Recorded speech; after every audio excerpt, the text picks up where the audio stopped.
Hello, sixth grade. We're on Investigation 2.3 Summary Notes, Making Comparisons with Ratio Tables. Please make sure anything I write down, you write down, and if you need to pause it or rewind, go right ahead.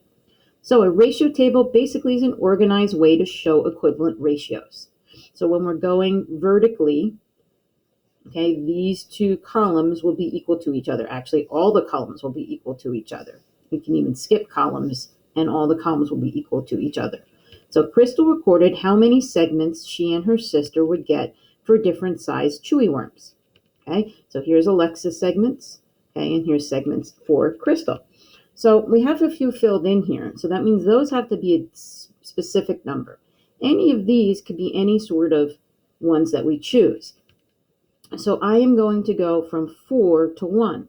Well, I'm scaling down, so therefore I divided by 4 to get to that box. So here I also need to divide by 4.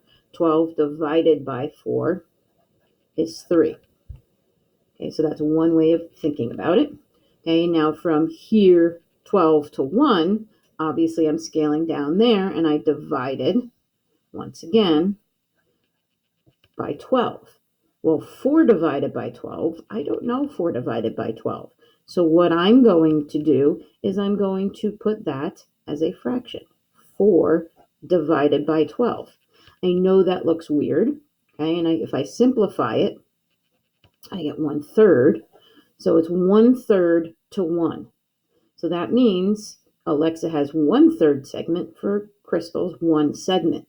It doesn't look natural in your brain, but it does make sense when you're talking through and you have the visuals. So now what can I do in these? Well, anything I want to do. I don't have to go in order. Okay, there's no order here. Divide by 2, divide by 4, divide by 6, divide by 8. I can also scale up. So maybe here I wanted to multiply by 2. So I would get 8 to 24. Okay, and maybe even here I can scale up, or I can scale down anywhere from as we go through. So let's say maybe here I want to multiply by 3. So I would get 3, I'm doing this one, 3 to 9.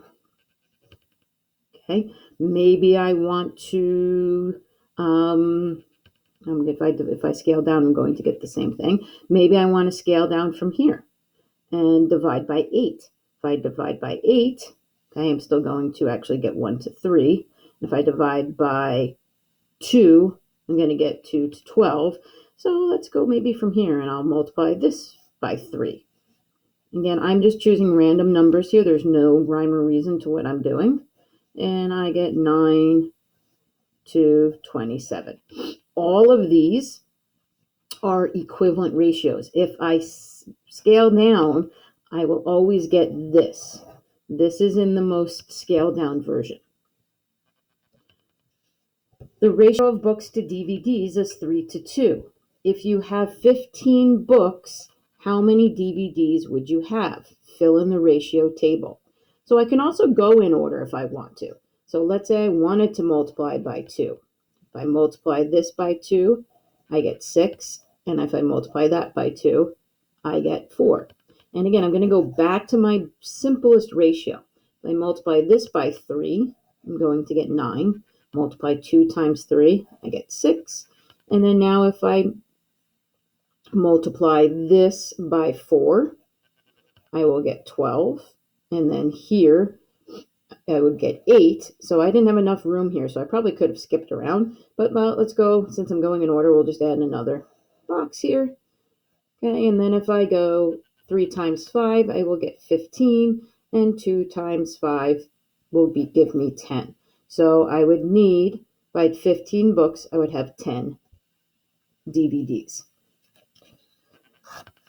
Mr. Fink's economy car can travel 420 miles on 12 gallons of gasoline. Determine how many miles he can drive on 8. So if I wanted to go directly, so in other words, this is where the table comes in handy. There's nothing I can divide 12 by to get me 8. So that means I need what I call a stopover. This would have been a direct flight. Okay, this I need a stopover. Okay, I'm going to need to find something in here that's both a factor of 12 and 8.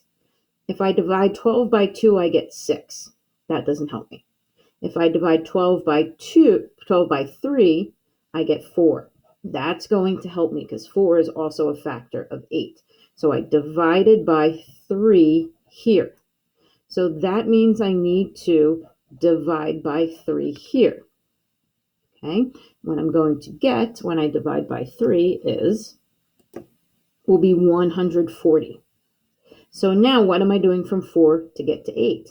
I'm now multiplying that by 2.